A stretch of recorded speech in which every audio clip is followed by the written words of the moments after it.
नरेंद्र शिवाजी पटेल, मध्य प्रदेश के स्वास्थ्य राज्य मंत्री, और उन्हें जादूगर नेता कहना ये कह सकते हैं कि सही साबित होगा, क्योंकि उन्होंने पिछले 8 महीने में संगठन से सत्ता हासिल करी और इसके साथ साथ मंत्री भी बन गए।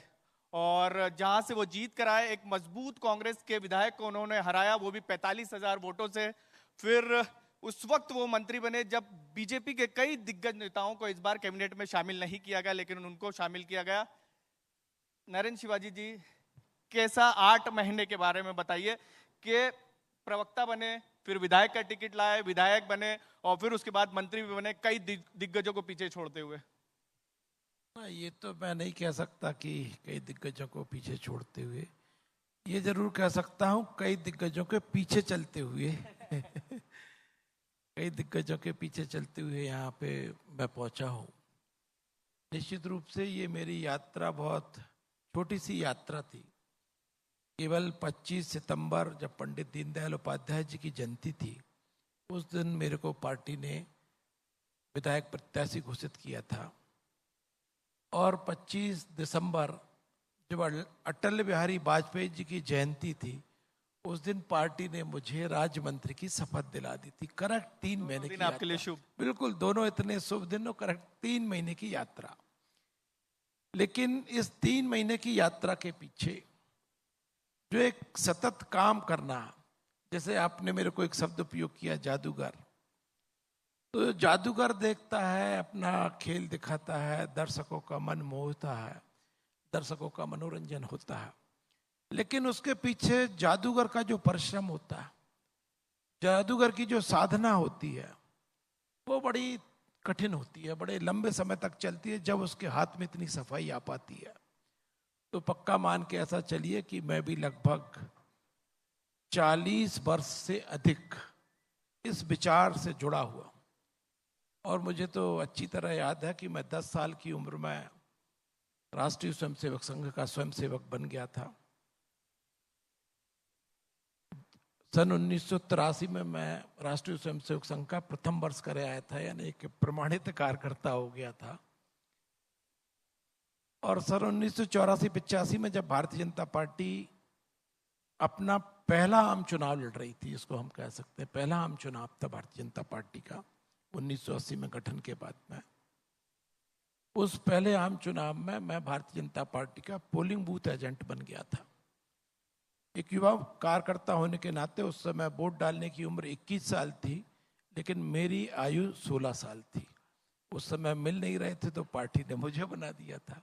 हम में भी उत्साह था, एक विचार के प्रति समर्पण, और पारिवारिक पृष्ठभूमि ऐसी थी कि उस पारिवारिक पृष्ठभूमि से, क्योंकि पिताजी भी राजनीति थे, स्वाभाविक रूप से राजनीति से जुड़े, और बूथ लेवल के कार्यकर्ता से लेके मंडल में पदाधिकारी रहा, जिले में पदाधिकारी रहा, युवा मोर्चा प्रदेश में मंत्री रहा, बाद में चल के राष्ट्रीय मंत्री भी भारतीय जनता युवा मोर्चा में मैं रहा। तो एक जो जमीन पे काम करने वाला कार्यकर्ता, उसको राष्ट्रीय स्तर तक, और क्रमशः, कोई एकदम से ऐसा नहीं हो गया था, क्रमशः, तो क्रमशः ले जाने का काम यदि किसी में हो सकता है तो केवल और केवल भारतीय जनता पार्टी में हो सकता है। तो मैं गौरवशाली इसी पार्टी में जुड़ा हुआ एक कार्यकर्ता हूँ। उसके नाते, कार्यकर्ता के नाते, एक लंबा जरूर काम करने को मुझे मौका मिला, और मैं सौभाग्यशाली हूँ कि मुझे ये संक्षिप्त समय में एक ऐसा पार्टी ने दायित्व मुझे देते चले गए कि जिसकी वजह से एक जिम्मेदारी को, अब कुछ कह सकता हूँ कि एक बड़ी जिम्मेदारी को निभाने का मौका मेरी पार्टी ने मुझे दिया है। हम ये भी जानना चाहेंगे कि आप नरेंद्र शिवाजी पटेल बतौर मंत्री मध्य प्रदेश में क्या करने वाले हैं, लेकिन उससे पहले ये भी जानना चाहेंगे, बड़े चर्चा का विषय है कि रात में 2 बजे कॉल करो तो कॉल नरेंद्र शिवाजी पटेल उठाते हैं। ये तो बड़ी अच्छी। एक चीज और मैं जोड़ना चाहूंगा, बड़ी विनम्रता से मना करते हैं। आप अगर किसी चीज को आपको मना भी करना होगा ना, भैया आज नहीं, आज छोड़ दीजिए, माफी चाहूंगा, कल कर लीजिएगा। और हम जब आप प्रवक्ता थे तब भी वही स्थिति, और आज मंत्री बनने के बावजूद भी वही। जी देखिए, बिल्कुल निश्चित रूप से अहमद भाई और राकेश जी, अब तो मेरे चैनल के माध्यम से तो निश्चित रूप से अपने संबंध है, लेकिन जो अपने मित्र के नाते संबंध है, आप अच्छे से मेरे को जानते हैं। और संयोग से मुझे लगता है शायद वो उदाहरण मैं सुना देता हूँ आपको। नवनीत जी अभी शायद न्यूज़ 24 में ही है ना, उन्हीं का एक उदाहरण मैं सुनाना चाहता हूँ कि चूंकि याद आ गया मुझे, नवनीत जी इस चैनल पर हैं और 2 बजे रात की बात कही तब, कि मैं अपने आप को 24 आवर्स का वर्कर बोलता हूँ कि 24 आवर्स वर्कर हूँ मैं, 24/7 वर्कर हूँ। जब काम करता हूँ तो 24 घंटे लगातार काम कर सकता हूँ। तो मैंने अपने ही चैनल के अपने नवनीत भाई का नाम लिया, उन्होंने रात को मुझे 2 बजे फोन किया, एक बार 2-2:30 बजे के आसपास की बात है।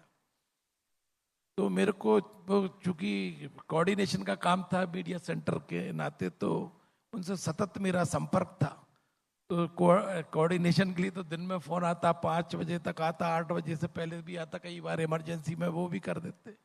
लेकिन रात में 2 बजे मुझे बिल्कुल उम्मीद नहीं थी कि ये डिबेट के लिए फोन होगा। मुझे लगा कि निश्चित रूप से नवनीत भाई कहीं ना कहीं रात में 2 बजे कोई तो ऐसा कोई विषय है, तो इन्होंने मुझे फोन लगाया। निश्चित रूप से आपका भी नेटवर्क रहता है, लेकिन राजनीतिक रूप से हम लोग का बड़ा नेटवर्क है। तो मैंने कहा हो सकता है कहीं पे इनको कोई आवश्यकता ऐसी पड़ी हो, और रात में 2 बजे मन के अंदर ख्याल भी कोई ज्यादा अच्छे नहीं आते। तो मैंने रात में 2-2:30 बजे उनका फोन उठाया। हालांकि उन्हें मुझे जब मैंने वो उठाया तो मुझसे बोले कि भैया कहाँ हो, तो मैंने कहा सो रहा हूँ। तो बोले आपने सरकार बदल दी। एक बार जोरदार तालियां मंत्री जी के लिए। अब सर, हम जिस थीम को लेकर चल रहे हैं, मध्य प्रदेश के विजन को लेकर, आपके जहन में क्या विजन है? हम जिस मध्य प्रदेश की बात कर रहे हैं, अगले साल का 5 साल का मध्य प्रदेश कैसा होगा, अगले 2 साल का मध्य प्रदेश कैसा होगा, आपकी क्या तैयारी है अपने विभाग को लेकर? मध्य प्रदेश के लोगों को इसका क्या फायदा मिलने वाला है? देखिए, निश्चित रूप से जो आपके कार्यक्रम का नाम है विजनरीज ऑफ मध्य प्रदेश, उसी के नाते आपने ये प्रश्न मुझसे किया है। और जहाँ पर विजनरी शब्द जुड़ जाए, वहाँ पे मस्तिष्क में स्वाभाविक रूप से इस समय दुनिया में जितने भी लीडर्स हैं, जिनमें से हम कुछ चुनिंदा वर्ल्ड लीडर्स कह सकते हैं, उनमें से यदि सबसे पहला नाम किसी का याद आएगा तो नरेंद्र मोदी जी का याद आएगा। जो नरेंद्र मोदी जी का विजन है, 2047 तक हमको भारत को विकसित भारत बनाना है। निश्चित रूप से उसी के विजन में, उसी दूरदर्शिता नेतृत्व में मध्य प्रदेश भी डबल इंजन की सरकार डॉक्टर मोहन यादव जी के नेतृत्व में 2047 से पहले यदि मध्य प्रदेश विकसित राज्यों की श्रेणी में शामिल हो जाएगा, तब जाके हम लक्ष्य 2047 में विकसित भारत का पूरा कर पाएंगे। तो निश्चित रूप से उस लक्ष्य को हम लेके चल रहे हैं। आपने पूछा 5 वर्ष में, और अभी अहमद भाई भी बोल रहे थे 8 वर्ष का लेखा जोखा पूछना चाह रहे थे। राकेश जी ने 5 वर्ष की बात की। तो निश्चित रूप से मान के चलिए कि हमारे यशस्वी मुख्यमंत्री डॉक्टर मोहन यादव जी के नेतृत्व में स्वास्थ्य विभाग में हमारे कैबिनेट मंत्री, उप मुख्यमंत्री आदरणीय राजेंद्र शुक्ल जी, जो अभी कुछ देर पहले ही आपसे चर्चा में शामिल थे, हम मध्य प्रदेश को चाहते हैं 5 साल के अंदर हम अपनी स्वास्थ्य विभाग इतनी सुदृढ़ कर लें कि हम कोई भी व्यक्ति स्वास्थ्य सेवा के कारण, इलाज ना मिलने के कारण कम से कम शरीर ना छोड़े। देखिए, शरीर तो एक दिन छूटना ही है, लेकिन कोई स्वास्थ्य व्यवस्थाओं की कमी के कारण, इलाज उपलब्ध ना होने के कारण यदि मृत्यु को प्राप्त होता तो निश्चित रूप से हमारे लिए बहुत दुखद है। तो हमारा पहला लक्ष्य यही है कि हम अंतिम पंक्ति के अंतिम व्यक्ति तक सुचारू रूप से स्वास्थ्य सेवाएं पहुंचा सके। ये हम 5 साल के अंदर अचीव करके बताएंगे। सर, एक चीज देखते हैं हम, चाहे शिक्षा की बात करें या फिर स्वास्थ्य की बात करें, सरकारी सुविधाएं जो रहती है उस पर लोगों का थोड़ा सा कम भरोसा रहता है। पहले की तुलना में काफी बड़ा, इसको आप स्वीकार करेंगे, और सुविधाएं भी बढ़ी हैं, लेकिन लोगों के अंदर भरोसा कैसे करेंगे कि प्राइवेट के मुकाबले सरकारी बेस्ट है? क्योंकि आपकी तरफ से आयुष्मान कार्ड की बात करें तो मध्य प्रदेश अग्रणी राज्यों में शामिल है जहां पर सबसे ज्यादा आयुष्मान कार्ड बने, और इसके अलावा भी दूसरी कई सुविधाएं, पीएम श्री भी योजना है हमारे यहाँ, जिससे कहीं से भी आप तुरंत इलाज के लिए हेलीकॉप्टर के जरिए भोपाल या अलग अलग राज्यों में पहुंच सकते हैं इलाज के लिए। देखिए, आपने जो अभी एक बात कही, निश्चित रूप से बहुत दुखदाई बात है कि जब हम ये कहें सरकारी कोई भी व्यवस्था हो, हॉस्पिटल हो, स्कूल हो, वो उससे बेहतर प्राइवेट है, तो इसका मतलब है कि सरकार उसको अडॉप्ट नहीं कर पा रही, समय के साथ चल नहीं पा रही।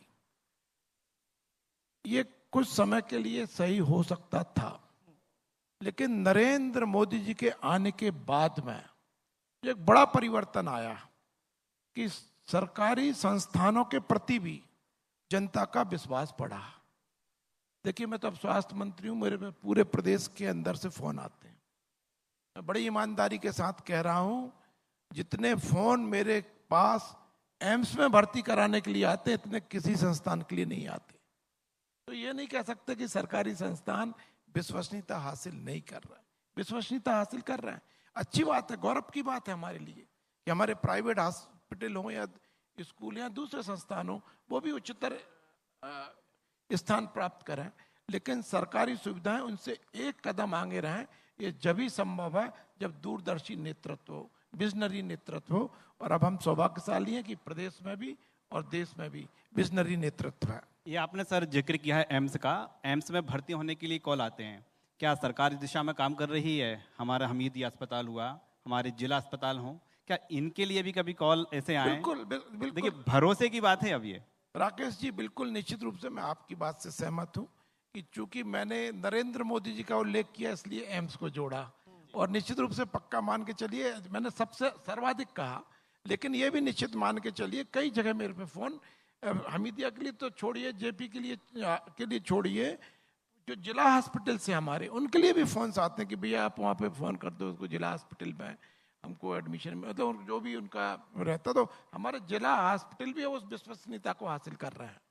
सर, नर्सिंग की घोटाले का जिक्र करूंगा। घोटाले को लेकर चर्चा हो चुकी है, इससे पहले वाले सेशन में हमारे संदीप सर ने करा था कि वहां पर चर्चा हुई, लेकिन परीक्षाएं कब होगी ये एक कैलेंडर भी आपकी तरफ से जारी किया गया, लेकिन 3-4 साल से परीक्षाएं नहीं हुई, उसको लेकर कैसा गैप आप खत्म करेंगे? क्योंकि बच्चों का करीब 3-4 साल बर्बाद हो गए इस पूरे गड़बड़ी के कारण।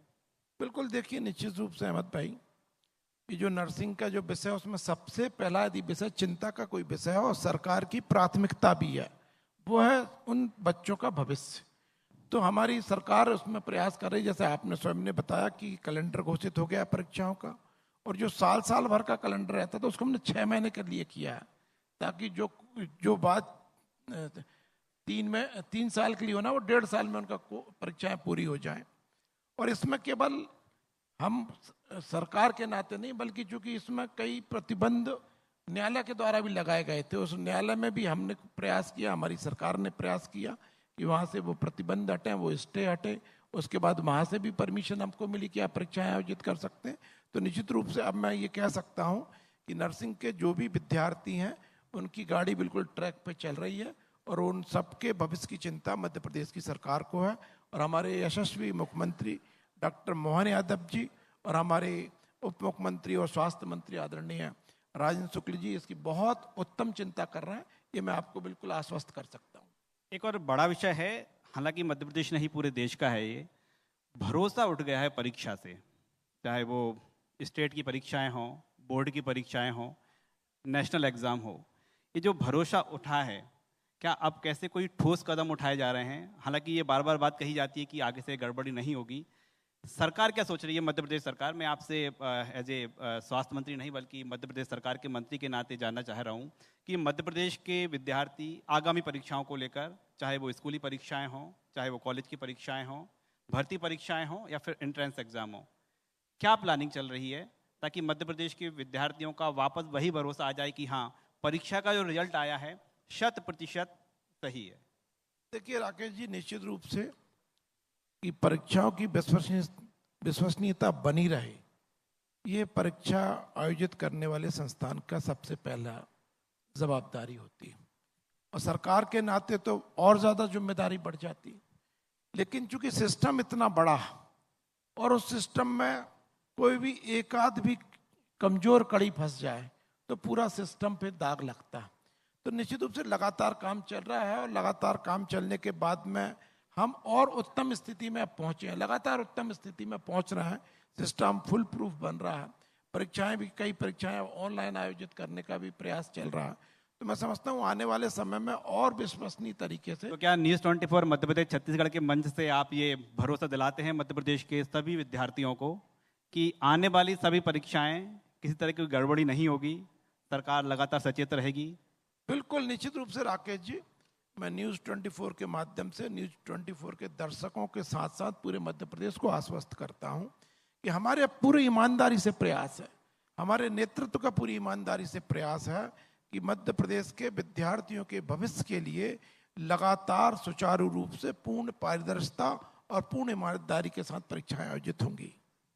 कल एक आदेश निकाला गया आपके विभाग की तरफ से, फर्जी डॉक्टरों को झोला छाप बाकायदा जिक्र भी किया गया।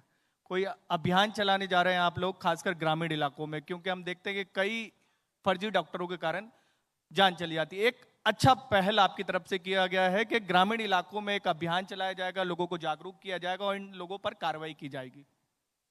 देखिए बिल्कुल अहमद भाई, भारतीय जनता पार्टी की सरकार यशस्वी मुख्यमंत्री डॉक्टर मोहन यादव जी के नेतृत्व में लगातार प्रयास कर रही है कि सभी को अच्छे से, सुचारू रूप से और सुलभ और सहज रूप से स्वास्थ्य सुविधाएं प्राप्त हो सके। परंतु दूसरी ओर हम इस बात का भी प्रयास कर रहे हैं कि कोई ऐसे लोग जो धोखाधड़ी ना करें, कोई फर्जियां डिग्री लेके ना बैठें।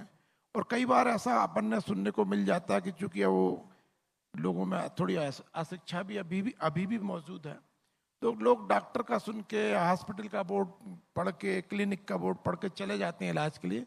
ऐसे लोगों के खिलाफ सख्त कार्रवाई होगी और लगातार इसके खिलाफ हमारी सरकार काम कर रही है। आपने कुछ दिन पहले एक ट्वीट किया था और कहा था अवैध उत्खनन को लेकर, और मां नर्मदा को लेकर आपका प्रेम हम सबको पता है कितना, आप उस वहीं से आते हैं, कि भाग जाइए, चले जाइए, अवैध उत्खनन अब होने नहीं दूंगा। क्यों जरूरत पड़ गई थी ये लिखने की? देखिए, मैं जिस क्षेत्र से आता हूँ ग्रामीण क्षेत्र है, और ग्रामीण क्षेत्र में गाय और नर्मदा मैया ये दो ऐसे श्रद्धा और आस्था के केंद्र हैं जिनमें प्रत्येक ग्रामीण का, प्रत्येक नागरिक का बहुत अटूट विश्वास है। जब मैं चुनाव लड़ रहा था उस समय भी मैं जनता को वचन दे के आया था। मैं एक, हमारे आदरणीय प्रधानमंत्री नरेंद्र मोदी जी का एक बहुत प्रसिद्ध और चर्चित बयान था जो उन्होंने वाराणसी पहुंचे थे तब दिया था। मैं चैनल पे तो कभी नहीं बोला, पहली बार न्यूज़ 24 पे बोल रहा हूँ, लेकिन जब मैं चुनाव लड़ रहा था तो मैं गांव-गांव में बोला था।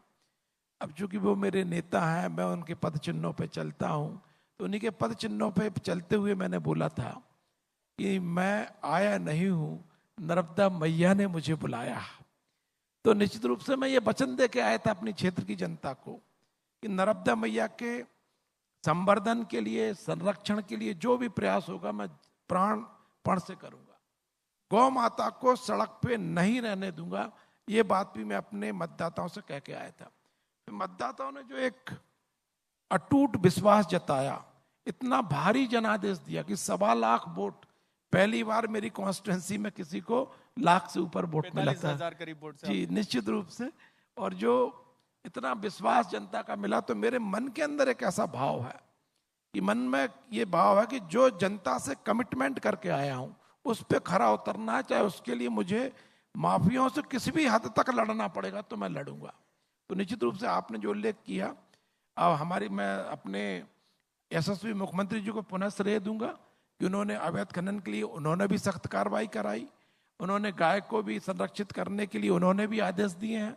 और देखिए, जिन लोगों को चोरी चकाटी की आदत पड़ जाती है, डाका डालने की आदत पड़ जाती है, उनको तो मुकाबला निरंतर करना पड़ता है। आप चोर को समाज से हमेशा के लिए एलिमिनेट नहीं कर सकते। तो जो चोर हैं वो लगे रहते हैं, उनके खिलाफ लगातार कार्रवाई चल रही है। लेकिन सरकार की मंशा स्पष्ट है, सरकार की नीयत स्पष्ट है कि हम ऐसे किसी भी तत्व को पनपने नहीं देंगे। पीएम श्री एयर एम्बुलेंस सेवा जो शुरू की है मध्य प्रदेश में, एक बार हमारे मंच के माध्यम से हम हर वर्ग तक ये जानकारी पहुंचे, हर दर्शक तक पहुंचे, हर मध्य प्रदेश के हर व्यक्ति तक पहुंचे। पीएम श्री एयर एम्बुलेंस की सुविधा लेना है, कैसे लेंगे, कहाँ संपर्क करें, कौन ले सकता है, किसके लिए निःशुल्क है? देखिए, इसके लिए पीएम श्री एम्बुलेंस सेवा के लिए अपने को जो स्थानीय स्तर पे जहाँ पे भी लोग यदि मान लीजिए कोई दुर्घटना हुई, जिसको हम दुर्घटना में पन्ना लोकसभा क्षेत्र से एक्सीडेंट हुआ, उनको लेके आए यहाँ पे, रीवा में एक हार्ट अटैक हुआ, उनको भोपाल में लेके आए, ऐसे अनेकों उदाहरण आ गए। आपने पूछा कहाँ संपर्क करना है, उसके लिए हमारा बीएमओ ही सक्षम है। जहाँ आवश्यकता है, बीएमओ को लगता है कि इनको तुरंत एयरलिफ्ट करने की जरूरत है, इनको तुरंत भोपाल भेजने की जरूरत है या किसी उच्च संस्थान में भेजने की जरूरत है। तो उसके लिए वो अपने सीएमएचओ को फोन कर देंगे, केवल बीएमओ। तो मैं समझता हूँ सीएमएचओ हमारे यहाँ के सक्षम, उनको हमने बनाया है कि कलेक्टर इत्यादि से बहुत, चूंकि अब मोबाइल फोन है, तत्काल फोन लग जाते हैं, तो मैं कह सकता हूँ कि विद इन द मिनट्स उनके पास एयर एम्बुलेंस की सुविधा प्राप्त हो जाएगी। और पात्रता की जहाँ तक आपने बात कही, तो निश्चित रूप से चूंकि आयुष्मान कार्ड धारी को भी हमने उसमें पात्र बनाया है।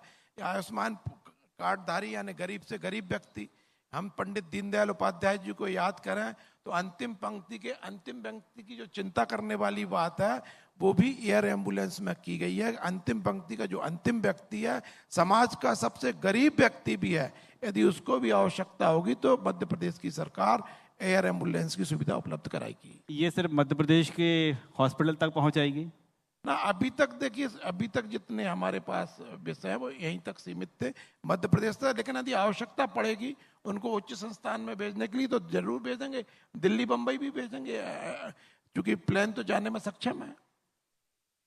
अभी नर्मदा जी का आप जिक्र कर रहे थे, अवैध उत्खनन का जिक्र कर रहे थे, हमेशा आप ही क्यों एकदम मोर्चे पे उतर जाते? कल भी देखा कि पहुंच गए मूंग खरीदी केंद्र पर, वहां भी सस्पेंड करा आपने, कार्रवाई करी, खुद ही मोर्चा लेना पड़ रहा है क्या? ना, ऐसा वैसा नहीं है खुद ही मोर्चा लेना पड़ रहा है। मोर्चा तो दूसरे लोग भी ले रहे हैं, सब अपने अपने लोग ले रहे हैं।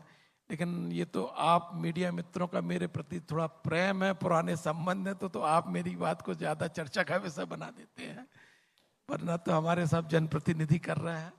अब चूंकि आपने मूंग केंद्रों का विषय उखाड़ा तो उसमें भी विस्तार से आपको बता देता हूँ कि ये घटनाक्रम कोई एक दिन में नहीं हो गया।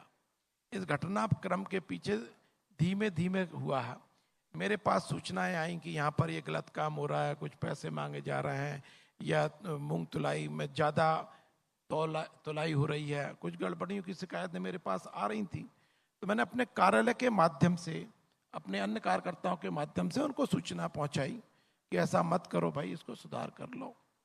उसके बाद भी सुधार नहीं हुआ तो मैंने अधिकारियों को सूचित किया, अधिकारी भी गए, छोटी मोटी कार्रवाइयाँ भी की, उसके बाद भी सुधार नहीं हुआ।